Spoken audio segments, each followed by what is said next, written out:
റിലയൻസിന്റെ Jamnagar AI global tech ഏറ്റവും വലിയ ഹബ്ബായി മാറിയിരിക്കുന്നു. ഇപ്പൊ മെറ്റ ഈ റെവല്യൂഷന്റെ ഭാഗമായിരിക്കുകയാണ്. റിലയൻസിന്റെ ജാംനഗർ AI മെഗാ പ്രൊജക്ട് ഇപ്പോൾ ലോകത്തിലെ തന്നെ ഏറ്റവും വലിയ ഗ്ലോബൽ ടെക് ഹബ്ബായി മാറിയിരിക്കുകയാണ്. ഫേസ്ബുക്കിന്റെയും ഇൻസ്റ്റയുടെയും പാരന്റ് കമ്പനിയായ മെറ്റയും ഇതിലേക്ക് ഒരു വമ്പൻ എൻട്രി നടത്തിയിരിക്കുകയാണ്. മാർക്ക് സുക്കർബർഗിന്റെ കമ്പനി അംബാനിയുടെ കാഴ്ചപ്പാടിൽ വിശ്വാസം അർപ്പിക്കുകയും ഇന്ത്യയിലെ ആദ്യത്തെ 168 megawatt build to suit AI data centre നിർമ്മിക്കുന്നതിനായുള്ള കരാറിൽ ഒപ്പുവെക്കുകയും ചെയ്തു. ഇന്ന് മെറ്റ, ഗൂഗിൾ, NVIDIA തുടങ്ങിയ മുൻനിര ആഗോള ടെക് ഭീമന്മാർ ഈ റിലയൻസുമായി പാർട്ട്ണർഷിപ്പിൽ ഏർപ്പെടാൻ ആകാംക്ഷയോടെ കാത്തിരിക്കുകയാണ്.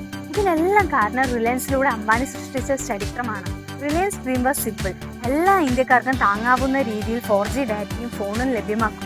അതിനായി അവർ തമിഴ്, തെലുങ്ക്, മറാഠി, ബംഗാളി തുടങ്ങിയ എല്ലാ ഇന്ത്യൻ ഭാഷകളും മനസ്സിലാകുന്ന തദ്ദേശീയമായി സോഫ്റ്റ്വെയറും ഹാർഡ്വെയറും എല്ലാം നിർമ്മിച്ചു. വെറും 699 രൂപയ്ക്ക് വിപ്ലവകരമായ ജിയോ ഭാരത് ഫോൺ ലഭ്യമാക്കി. റെക്കോർഡ് വേഗത്തിൽ 10 കോടിയിലധികം യൂണിറ്റുകളാണ് ഇത് വിറ്റഴിഞ്ഞത്. കൂടാതെ 53 കോടിയിലധികം ജിയോ ഉപഭോക്താക്കളും AI scanner, language translator, AI photo play എന്നിവയടങ്ങുന്ന ലോകോത്തര ജിയോ AI ക്ലൗഡും അവർക്കുണ്ട്. ഈ തെളിയിക്കപ്പെട്ട വിജയം കാണിക്കുന്നത് ഇന്ത്യയുടെ ഡിജിറ്റൽ AI ഭാവിക്കുള്ള ഏറ്റവും മികച്ച പങ്കാളി റിലയൻസ് ആണെന്നാണ്. അതുകൊണ്ടാണ് ലോകത്തിലെ ഏറ്റവും വലിയ ടെക് ഭീമന്മാർ ഇപ്പോൾ റിലയൻസിനൊപ്പം ചരിത്രം കുറിക്കുന്നത്.